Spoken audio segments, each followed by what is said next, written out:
Buenos dias, everybody. Good morning, good afternoon, however you're watching this, whenever you're watching this. We want to welcome you to our new podcast, the Mi Importas Tu California podcast, being supported by the Mesa Verde Group, of course.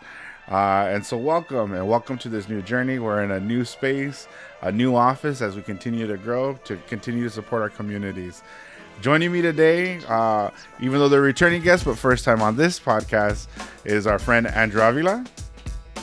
Hola. And of course, your Latina advocate, Carol Gonzalez. Hi. And then, of course, joining you, your favorite Chicano in politics, Christopher Sanchez, your host. How y'all doing today? Good morning. Good morning. Buenos dias. It's nice. It's getting a little warmer, still chilly, but doing good. The sun's finally out in Sacramento for those watching. Yeah. LA's like it's hot right now. Sacramento, I don't know why you're saying it's good that it's warm, right? Yeah, it's good. It's nice. I'm loving it. Yeah. But there's a lot going on. We're first podcast, our first episode for this podcast and for the first season for Mi Importas Tu California, going in a totally different direction, responding to the community needs. But January, wanted to see first before we dive into anything.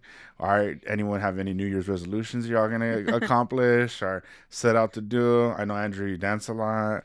Are you learning a new dance or what's going on? Yeah, just trying to learn how to go with the flow with, whoever I partnered up with for the dance. But yeah, that's my mindset for this year, right? Just go with the flow and try to just be better every day, even though, things seem to be crumbling around us. I love that. Can you help me dance for my wedding this year? That's part of my resolutions this year to make it happen. I feel like Good. we've had a long engagement, so we're planning things. Congrats. Yeah. I could Thank do like you. a spin or Thank two, you. but that's it. Oh, okay. Never mind. Maybe I need a class too. For myself, I think this year I'm gonna do what the kids are saying. I've been doing it before the kids were saying it, but I'm gonna go touch grass. Okay. Yeah, my nephew during the holidays I was with them, and every 5 minutes, you need to go touch grass, and I would, and they'll be like, now what? So, but I'm gonna actually go like outdoors a little bit more than I typically have. Typically go like camping once a year, but we're gonna try to increase that. That's good. Just saying That's go good. outside, Unc. Yeah. Hey, don't. I'm not that old. Relax. How dare you? Hey, 2026 is a different year for me, but relax, Aw. okay? That's why he's not asking me to go dancing, huh? Pretty much, basically. But even though we're all starting our own New Year's, the legislature is just restarted. January 5th was their first day back into session. Yeah. As promised, the governor had to provide his budget his new budget to the legislature. He did that on January 9th, on Friday, or he had his team do it. But he provided the state of the state. So today we're really going to talk about the governor's state of the state budget, because really that's kind of like sets the tone for politics and the legislature in California, but also across the state. And there was many key things that the governor talked about. I think a lot of folks out there were saying the governor highlighted a lot of differences between the state government and the federal government, actions from the federal government, and the stark contrast between the two. Kind of just some fun facts also is that the governor addressed the state of the state in the legislature and in the state assembly's chambers, and that he only did that in 2019. I was there When you were there. Wow. Did you have your little pass and everything? Yeah, huh? Really? Wow. Were you that's so standing? cute. Were you staff at the time? Andrew worked in the I was legislature. staff up top, yeah. Oh, So no you're out wonder, to, yeah. wow. I was like, who's this guy? Lieutenant Governor. Just the person who signs all the bills you work on. Yeah. But yeah, so he did it in 2019, and he did it a different state of the state than other governors, where he would do it like in front of a podium, in front of certain delegation or so forth, or certain audience. In other years, he's done it virtually. I think his best state of the state was in 2021, though, when he did it at Dodger Stadium. That's for many reasons, but I don't know if the state was at its greatest, but it was because it's Dodger Stadium. But so would love to talk to you all about like what are some of the things that you heard from him from state of the state that kind of stood out, stuff like that. What kind of was some of the highlights that you kind of took away from it? We'll go with Carol first. Oh no, the pressure. No, I'm Yes. just kidding. I feel like he was definitely talking about like the national landscape and obviously making his future ambitions like crystal clear, because I think this state of the state was very more about like, look at how great California is compared to other states. You know, like he name dropped a few states. He did a lot of comparisons between California and other red states. He dropped the Texas. Texas. Florida. Yeah, literally. And I'm like, damn, bro, like he's coming out here shooting. I don't know, it just made me proud to be part of California, but at the same time, I'm like, damn, look at him really roasting them, you know? Mhm. But he dropped like California Blueprint, and I think he was really selective on what he shared. Like, look at California advancing in all these spaces and what I've done and what we've done. And, you know, I think he was trying to give people flowers, but at the same time, it's like, look at all the work I do, you know, which is smart, you know, especially because he wants to be like president, you know? Also, yeah, I Mhm. don't know. All my things to you too. Yeah, Like, yeah, no, I mean, I was impressed. I had high hopes for his speech anyway. Always felt like he was a good speaker. Yeah. yeah, for sure. But yeah, I really liked how, he kind of talked about how the federal government's like really pro wealth and anti low income, that Hmm. they're like unrecognizable right now, and that they're just like in this kind of capitalistic approach that doesn't really look at like the whole community type of sense. And yeah, I also looked after the fact, to see his prepared remarks, and yeah, he basically hit every point that he had prepared, which is funny, given like his reading comprehension. He's really open about that. But it seemed like, was well prepared to address the things that he felt that was needed. All in all, I want to say he was like really good with his words. Mhm. And then when we talked about the budget, it's kind of a different scenario, But yeah, I think he did a great job in trying to uplift the spirit of what California is and who we are. Yeah. And yeah, giving everyone the flowers while also kind of like patting himself on the back. But, And then, so something that some political insiders or people who are fans of politics, whatever. So the state of the state is also similar to the State of the Union, right? And then in the State of the Union, I think there's a little bit more theatrics where certain people rise and certain people don't rise, or certain people might make Yeah. remarks. And I don't know if in past years, I'm gonna have to look for the California State of the State, where the camera crew who was filming, who always works the assembly chamber cameras, was trying to show certain people, like in DC, they're clearly trained to do that because that's just like Hmm. a thing, right? This year, like I felt like when people were standing, like then there was a shot to the chambers, right? Yeah. And then there yeah. was there was a moment when Republicans were sitting down, actually, but I was shocked, but I had the camera crew not pointed to them, which I don't think they have in the past, or maybe they did. We'll find out. Is that they were sitting down, and I would have known if the cameras didn't point to them. But it was Newsom was like, homicide rates are down in certain cities. Like that's a great thing. Republicans didn't stand up. No, they were just like, nope, we're just chilling. Like I don't know how someone doesn't stand up Oh, for literally. to decrease what is happening, in certain key cities. I think he mentioned maybe San Francisco. It was the last time it was this low was in 1954 or something of that nature, somewhere in the 50s. But yeah, like that was just interesting to see. Because it wasn't their cities. Yeah, yeah. Yeah. So that was something that was, I felt, was interesting. Um, but yeah, he did talk. He did try to not talk about the budget in the beginning and talk about kind of key points and that he's made investments in, things like the film tax credit Hmm. that is working, and other tax credits. And then he kind of leaned into the budget, right? Yeah. But before we kind of get into the budget conversation, was there any reactions that you heard in the halls or from other folks about the state of the state that kind of drew your attention, or anything that you've seen online? Yeah, I just heard that people were happy to see him up there. I Yeah. think some weren't really expecting that. But again, that like he was really good with his words. But then the budget kind of doesn't reflect everything that you might Mm-hmm. get from what he had said. Yeah. Yeah, well, the Do you have thoughts on what people said? no, I don't have any thoughts on what people said. I think, what is it? Legislators typically, as a staffer, I would do this, right? Yeah. Legislators would write out a press release, Mm-hmm. real quick. But I think that because the budget was literally the next day, they're like, Mm-hmm. I'm going to save my time. Mm-hmm. So there wasn't any other reactions. I just want to make sure I didn't miss any. Yeah. But two other points I do want to raise on State of the State is that, and this kind of goes into the budget a little bit, is that when he was making the stark contrast of the federal actions and Oh. and the state's actions is on childcare. The Trump administration was trying to freeze $10 billion to California and four other states, blue states at that, because of what we've seen on social media that happened in Minnesota, or that isn't Mm-hmm. happening in Minnesota.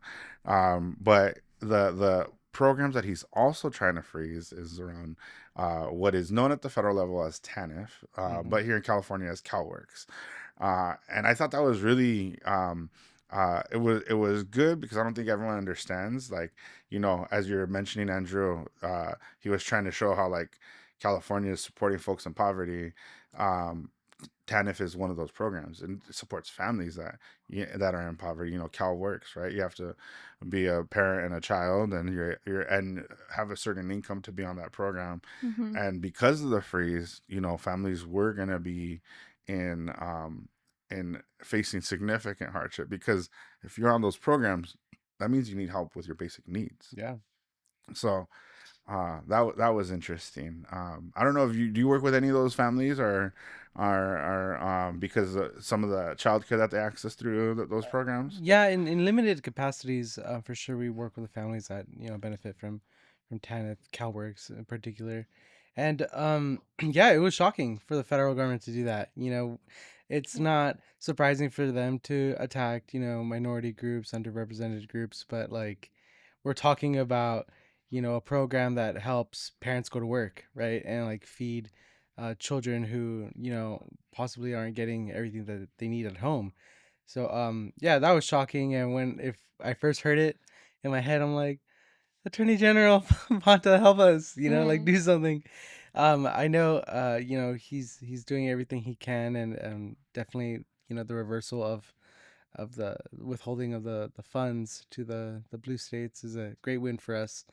But yeah, no, it's shocking to like what extent this federal administration will do to like save a couple of dollars and put in their own back pocket for their wealthy friends on the expense of like a low income families. So And that's a good point. He did give Attorney General Rabanta a shout out. He was like, "Hey, he's been defending," Mm-hmm. and I bring up that point because during special session in January last year, people were criticizing the funding he was giving the Attorney General. Oh To yeah. I think people were thinking he was going to be more on the defensive or the offensive side, where they were going to take Trump to court.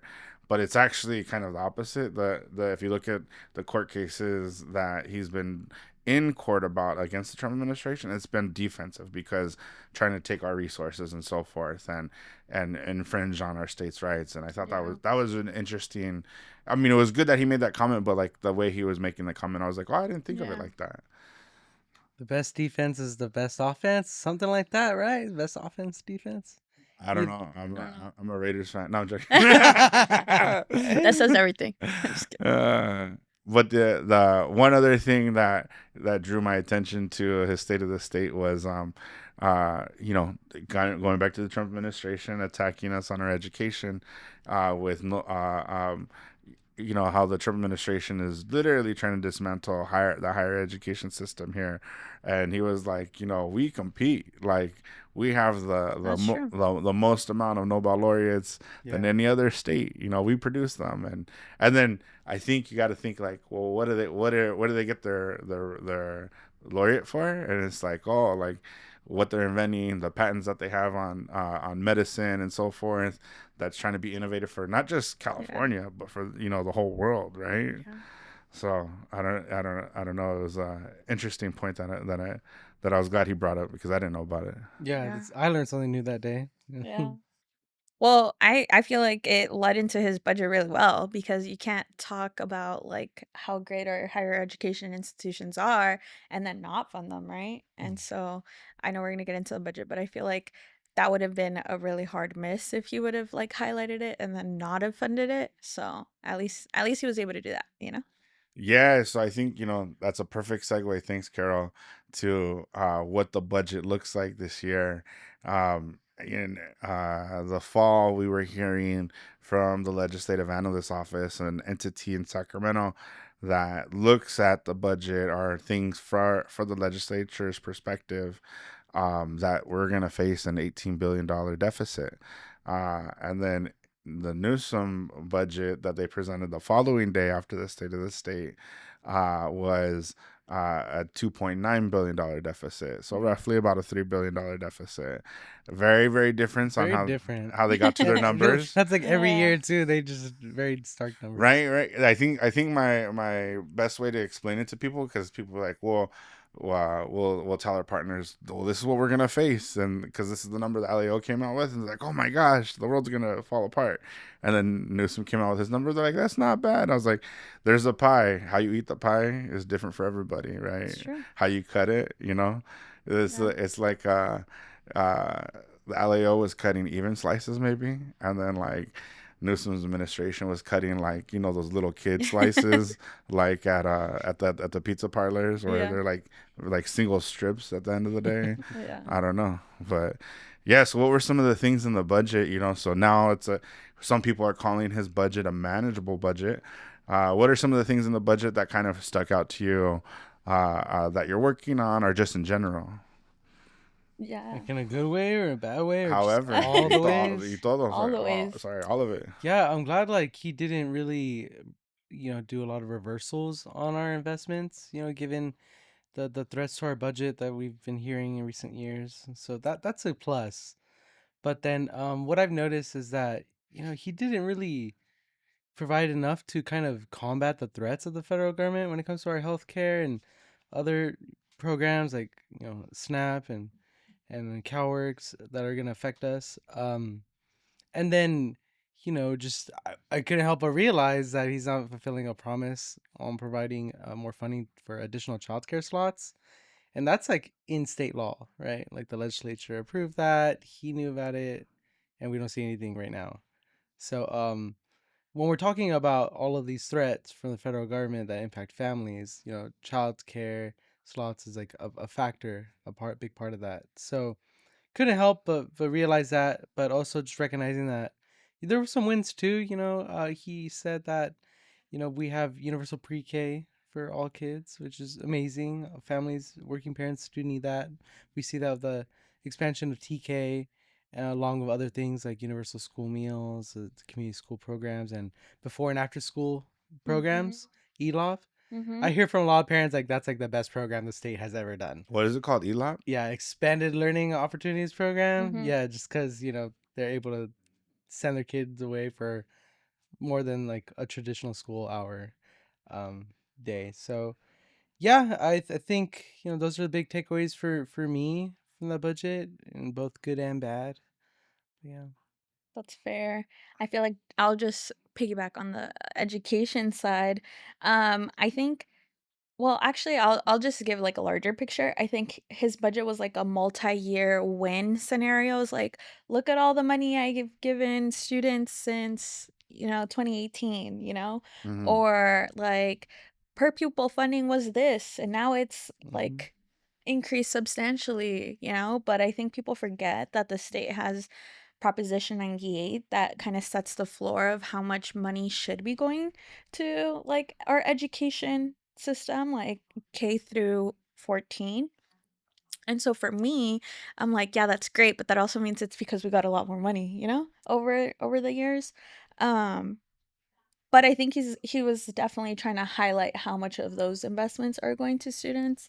And I think comparatively, when we looked at the LAO, I know you talked about it, the Legislative Analyst Office, Mm-hmm. when they talk about like the difference in the deficits, a lot of it was attributed to how the funding in Prop 98 is calculated and how much is like supposed to go because of like our required contributions to these pots.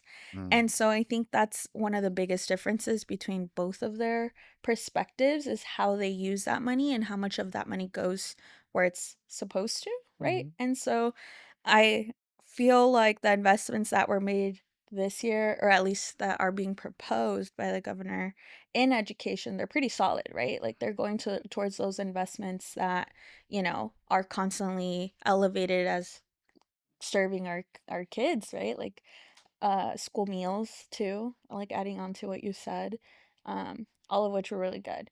And then you get to higher education, and compared to last year, I think this shows like a big contrast for CSU and UC, because last year everyone was on defense mode, like, Mhm. whoa, Mm. like we're gonna, like, like we're gonna not gonna get money. Like that's a huge, it was huge last year. It was gonna be like 7%, 8% deferral or something like that. It was a lot. And then we get to this year, it's like, oh, you're gonna get funded. Oh, there's federal attacks. Like I'm gonna help, right? Mm-hmm. And so, um, I think it's very different when we look at this year's budget versus last year. But when we think about the long run, like we're not even thinking about like what other investments are missing for our students. And then I skipped over community colleges, so I'll go back to them.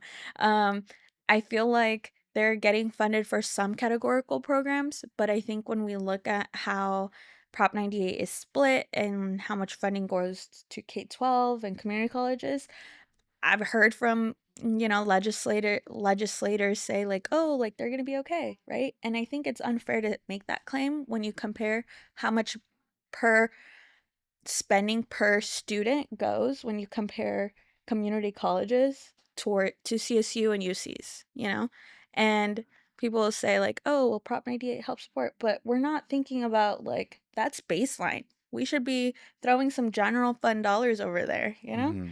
or at Yeah. least how do we elevate our students who are in most need, right? Yeah, Like especially the parents. Yeah, because literally. the CC system has Yeah. so many parenting students Yeah. compared to UC and CSU. And when we talk about these students, we're talking about like two generations, right? They're not Yeah. going to school for themselves; they're also going for Mhm. their children, who could be like either an infant or age 4. Yeah. Some could be age 18, so it doesn't really matter at that point. Yeah.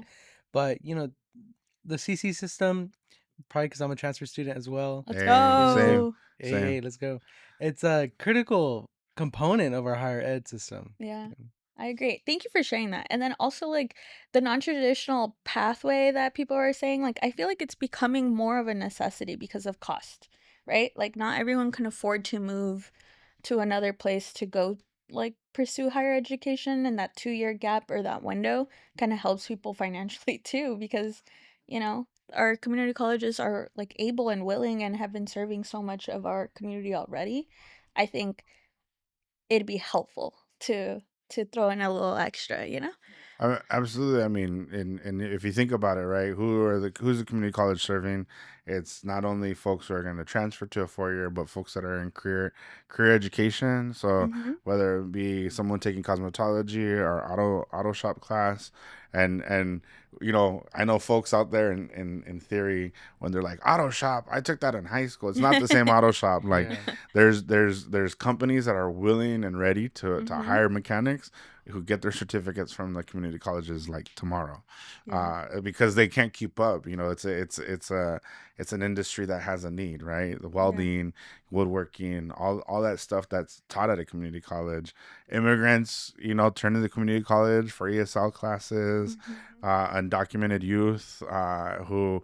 And immigrant youth, or even some children who are citizens who have families that are immigrants, who might not want to fill out the financial aid form right now. We're not saying not to, but some people are taking their own precautions, are turning to community college in Exactly. larger numbers than they already were. So no, I think you make a great point, and so we're going to be hearing some advocacy from you and from others to fund the community colleges a little bit more this year. Or? I don't know. I just feel like it would make sense, right? I'm just saying. But I will say that there were a few things that were also included in the budget that I think we're missing a little details, you know? But I'm Mm. curious to see how it'll turn out. I think he elevated in his State of the State, separating the power that the state superintendent will have on the K-12 side. Yeah. And so I think we're missing a little details there. I'd love to see how that's going to play out, especially with the master plan for career education, the State Board of Education, and like the different priorities people have, and what that role will look like overall, and how that's going to impact the upcoming election, low key on the political side. Yeah. Um, yeah, I feel like that was a big one in the education space. And then there was some funding for dual enrollment and credit for prior learning that's in there. And so I want to see how that's going to play out, because I've talked about dual enrollment on this podcast Yeah. a lot. And The so, last podcast. No, oh, so sorry. Yeah, the previous podcast. And so I think that's something that also helps support our students who are thinking about their future education, and it helps give them that bridge, right? Like K-12 students taking classes and then being able to figure out like, oh, maybe I have enough like units to maybe bypass a year of community college, or instead of being at a 4 year for 4 years, I can, only be there for 3.5, whatever that looks like, but you're essentially accelerating their pathway to degree or completion or certificate, whatever that looks like, right? But it's also a financial support for families, right? yeah. Like, why not take advantage of these programs if you can? And I think those resources are definitely going to benefit, future generations as well. So those were things I was excited about on the higher ed side. Not sure if you want to add anything on just ed or any of, I guess anything you want. Yeah, Yeah, not I not. don't know, man. Well, I got a lot to say about the budget. We ain't done, but I want to stick. I want to stick on education. That's Yeah. something we're all really passionate about. But I'm actually I'm not a I'm it's well I'm not opposed at all. But Yeah. I'm not. I think it's a good transition to bringing the Department of Ed a little bit closer to the governor, and and only for this reason, because then that kind of just makes the superintendent maybe a little bit more of an advocate. The superintendent and all the past superintendents, no shade to them, they're advocates and stuff, but I think that the way it sounds that the governor's trying to transition this is that would be kind of the role, right? Is more of like an ombudsman or so forth. And so I support that, at least in concept right now, as an individual, because um, we've worked on a lot of different policies to create like an advocate, like an official advocate in a sense. If you look at like some of the commissions out there, Women's Commission, API Commission, they're official entities in the government. They're separate from the governor, but they have an advocacy role, and like that is their duty, right? Mm-hmm. But it's part of the state of California. There's been other pieces of legislation. I think Senator Gonzalez has carried a piece, for example, in the past that would create somewhat of an ombudsman, but the Office of Immigrants and Refugees, that would kind of be the resource hub for California, to provide, coordinate efforts, but also provide recommendations and be an advocate. And so I think that's always a good thing, to have someone who's really trying to take red tape away and make, how does government function, right? And so is that the new role that the superintendent's going to be? I don't know. Maybe it is, but maybe it's not. But that That'd would be nice be, to see. huh? That'd be nice to see. Yeah. I mean, in general, no shade to nobody, but like, Yeah. hey, making government work and function, if this is what it's gonna do. Efficiencies. Yeah. Government Efficiencies, efficiencies. yes. Yeah. And then, well, I mean, and he also said in State of the State, right, that this is the largest investment California's ever made in education, Yeah. right? Very true. And then so I think, with that and that move, let's see what happens. So, Yeah. Newsom, you have me, my eyes are open, my ears are, all the other stuff. I feel like he also had government efficiencies in other spaces in his budget too, which are all kind of still TBDs. But him wanting to separate powers between like different agencies and their roles, and That's like right. what that looks like separating housing and consumer issues. I think that was like, an example of how he's like trying to figure out how do we change the dynamics of stuff.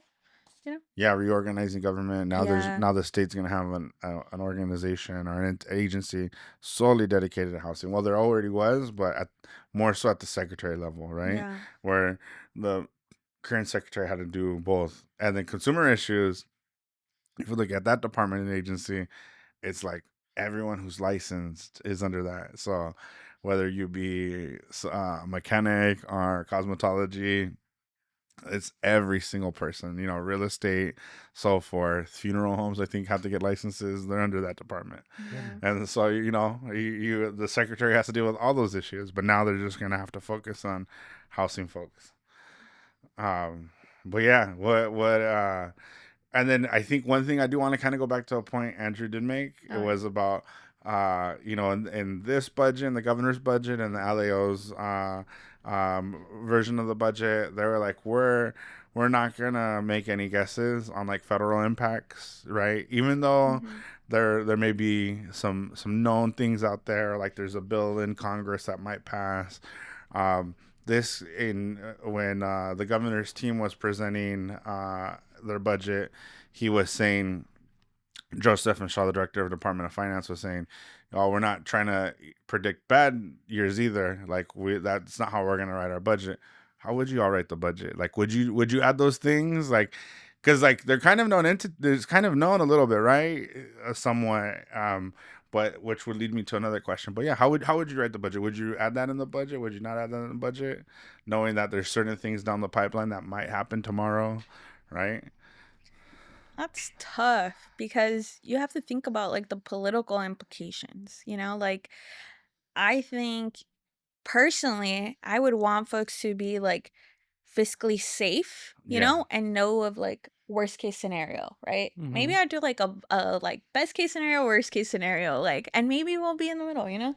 But I think when you're running for like if you have other ideas of what you want to do after this, like that's not gonna help you. Why would I do that? If I want to be president, why would I do that? Yeah. Show Like best case. yeah, it's like it doesn't make sense. If I didn't have to do that, me, Carol G as me, I'd be like, oh no, guys, like this is what we're looking at, you know? Yeah.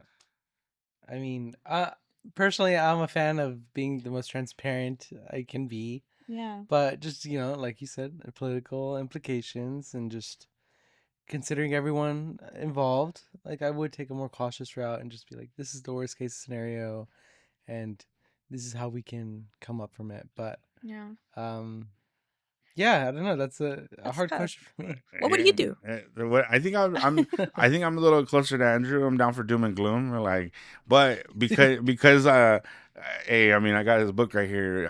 I'm a fan of Jerry Brown, and he was just like very straight, like. Yeah.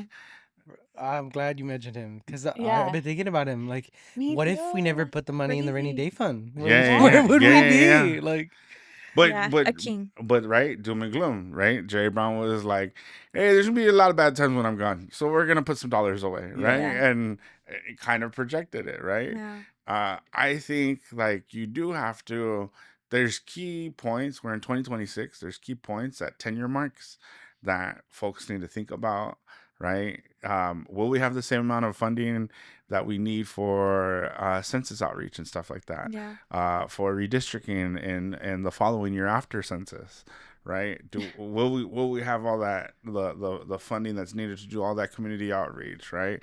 When we have better times to build retrust into the government, so I think that those are some of the things that are top of mind for me, to be like, well, if we're gonna have some bad days, we should start figuring it out now. But that's me. But going back to Brown, because he's like, hey, I'm a California governor, I'm not doing anything else. Newsom, on the other hand, is, he's talking to other states and other people. Well, it's not like Jerry Brown didn't also want to be president too, but I feel like it was him. Like, that's who he was the whole, like. I mean, but the last Jerry Brown didn't want to be president. Okay. Anyways. No, he didn't try to run for president after Obama? Or did he? I don't know. I feel like, okay, anyways. He did try to run for president back in the day. So I was laughing a little bit because when you were saying like we should think about like the 10-year mark, that trend that's going on social media. Oh my God, have you seen it from like 2016? What if we did that trend with California of like, look at where California policy and politics was like 2016, and it's like a little slide of all the stuff we were doing, Yeah. It'd be like, damn, we've like, wow, We were all here in this space still, right? It was like, whoa. Were Well, you were working in politics Yeah, 2016? Were I was you at the working in Secretary of politics? State. I was an intern. You're a Secretary of State. Hmm. Where were you? I was in I think Freddie Rodriguez's office as an intern, or Rudy Salas in the assembly. Dang, you're just Yeah. Dang, how do confusing you brown not know? men. Wow. Okay. Hey, take a note. Take a note. Wait, what were you doing as Secretary of State? I was in the elections division during the peak of the first election. Well, yeah, January, January 2016, we were, you know, sending out voter registration stuff. I remember I would like hand organize voter cards, deal Yeah. with like calls that are, on voicemail, like hearing people's complaints, some in Spanish, some in English, some in languages I didn't know, and I'd put it in a different file, you know? It was just Yeah. like a whole different era, Yeah. Actually, A whole different if you era. consider the camera quality too, like on our phones, insane Yeah. stark difference. But Yeah. going back to the 10-year, like I'm really excited to see where the state is Oh in yeah, sorry. 10 years from now because Yeah. like this AI thing, this stuff, a lot of people are calling it a bubble, which Eh, it may or may not be. But if it continues to take off and actually work, because right now it doesn't work, ChatGPT is awful. It- But I see the vision. I just wonder, economically, like where the state would be, if people continue these large investments in the AI industry that, well, California has a big hold on. So I'm glad you brought what? it. Go Yeah. ahead. No, go ahead. Go ahead. No, I'm glad you brought it up because the LAO and the governor's summary in his budget report also reference AI, and the reason why the governor is has the budget he has and is noted, and even in the LAO's version, is because AI is there's a lot of investment in AI, and the LAO references that in the past when the internet has had investments, it's typically has gone good and things have gone in that direction. But for some reason, in both reports, people are cautious Yeah. about what's going to happen in AI. And then I think the other thing with AI is that a lot of it's here in California versus like it's not like spread out. So like if money in AI fails, then that will hit California the most versus other states, right? Mm. And then but that's what brought our numbers higher than expected. I think it might be too big to fail at this point. Like we have to keep it going. Yeah, but I think the part that's not being talked about on the AI side is like we're thinking about the money, but like, have we thought about how that's going to impact our state's climate, our water, our future, And it's like, yeah, that's great. Let's make money. That's how it feels like the legislature and the governor and everyone's talking about. But it's like, that's great for right now, but like, have we thought about Yeah. like the impacts for our kids, the next generation, right? Like, there's so much other things that like are like underneath the details that are often unsaid. And I think I also don't want to piss anyone off either, but like people are getting grants, people do get funds, there's this whole thing of like the boom and stuff, but like we need to think about everything else that comes with AI, right? And how that also impacts our other general manufacturing, like my brother-in-law, he basically was talking about how computer chips and everything is like so much of a lower quality ever since AI started to boom Mm. because of how, like there's other investments happening that they don't care for the general stuff anymore. I think aside from that, like not in addition to that, let me say not Yeah. aside, but in addition to that, when it comes to culture, our elections, we're Mm. already seeing AI influence how people's opinions are around what's happening in Venezuela, Mhm. and Gosh. then there's different things that are going on. But I also bring up elections because in the New York mayoral race, Mhm. Andrew Cuomo had a like AI ad on TV or on the internet somewhere, and it was scary. But it wasn't like where it made it look realistic. It was just that like now you can create your own scenario that's unrealistic about your opponent in politics, but that is the image and that voters are gonna see, right? So, what kind of propaganda can be driven up by AI that looks super realistic, Yeah. right? And the AI bills that, folks will also bring up. So yeah, that's it. Um, I just want to point out I never have bought coffee from that robot bar down the street. And will not get my support. But yeah. Dang. I'm just not a fan of AI kind of taking the Jobs. jobs. That's Yeah. fair. Yeah. They can help us, but don't take the job. Yeah. But all this to say that somewhat of what the budget's writing on is AI. Yeah. Success. Yeah, Yeah. the success of AI. And so Yeah. it's very interesting. Climate impacts and so forth. So what direction does California want it to go, right? Yeah. I think some of the things that I was looking at in the budget, that we just have to call out, and there's, hey, we're all in this together, as the governor said, and we would just hope that that was reflected in the funding and the budget when it came to Medi-Cal for all, for undocumented folks, in addition to continuing the harsh freezing of Medi-Cal for folks who would have been eligible. There are additional restrictions that are going to be placed that burden individuals who need access, and then limitations in the kind of care that folks are going to get. Yeah. So that's just like not called for. You can't tout to California for all when that's what you're doing, is you're placing similar restrictions as the federal government on our folks. And so California goes above and beyond on that. The federal government, in the letter to California when they wanted to freeze the funds for Yeah. the blue states, said like, "Oh, we suspect that you're using funds for illegal immigrants," and that's what they worded it. And it's like, these attacks are so like explicitly like specific. Yeah. And yeah, I just wanted to point that out. I feel like I didn't mention that earlier when we talked about childcare, but yeah, So that was included in the childcare freezing. in the letter that they sent to California, Yeah. they're like, this is why we're freezing you. Yeah. That's wild. Yeah, so it's not necessarily like about like widespread fraud per se, but it was just Yeah. like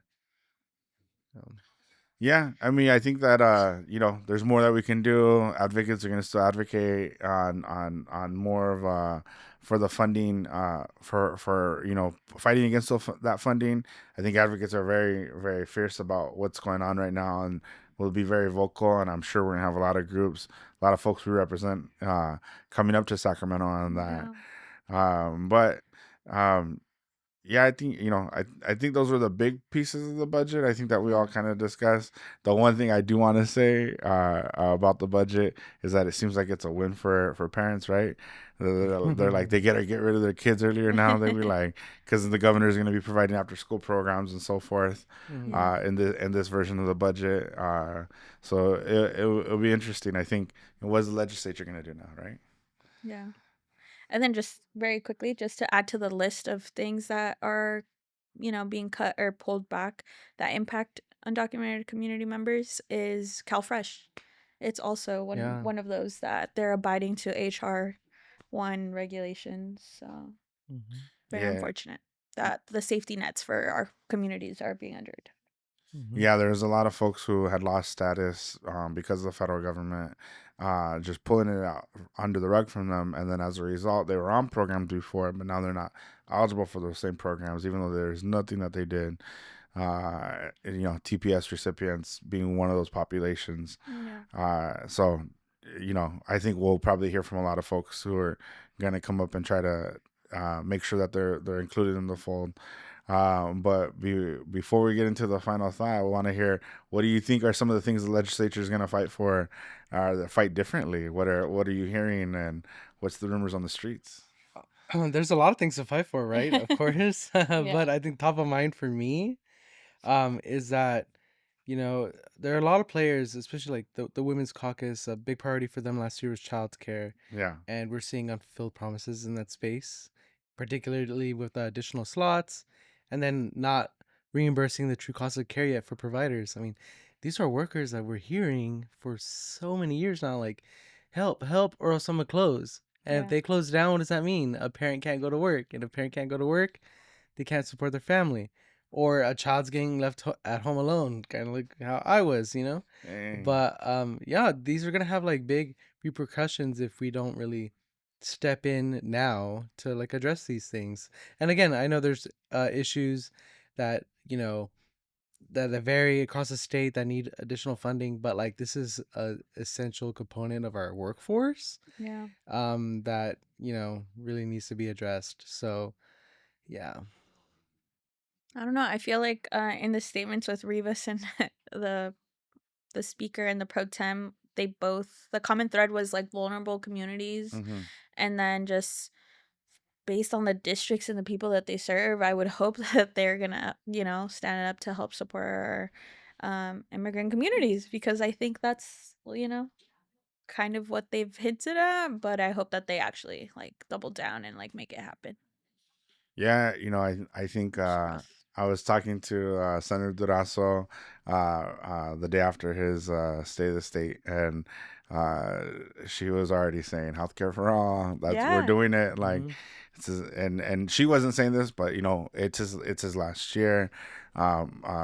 She whether her what her time looks like in Sacramento is going to be very different, but she's going to go all in on this, Yeah. and I'm sure a lot of others. So I think that's a priority, but I think that there's some things that were impacts from the federal government that the state just has to address.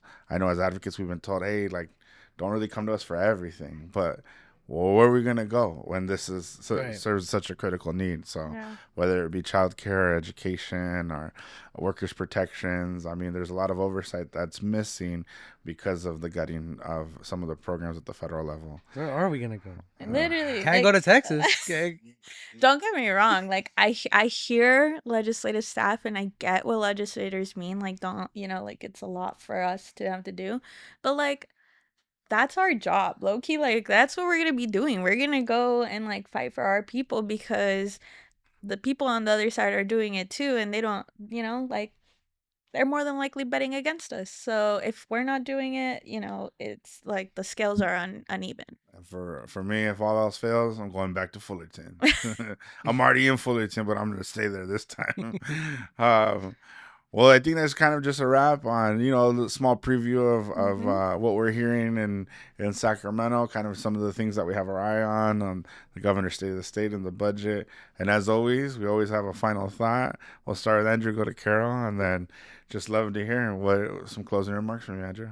um yeah, what I just want people to take away, and sorry if this is repetitive, if the other podcasts mention it, but to be active. Activism comes in a lot of ways, whether it's Hmm. big or small.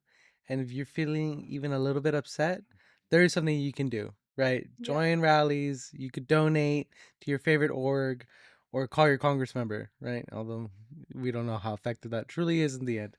But that's my takeaway, that even in the good times and the bad, especially because it's bad now, to Yeah. keep on being an activist and advocate for the things that your communities and families need. Let's go. Let's go.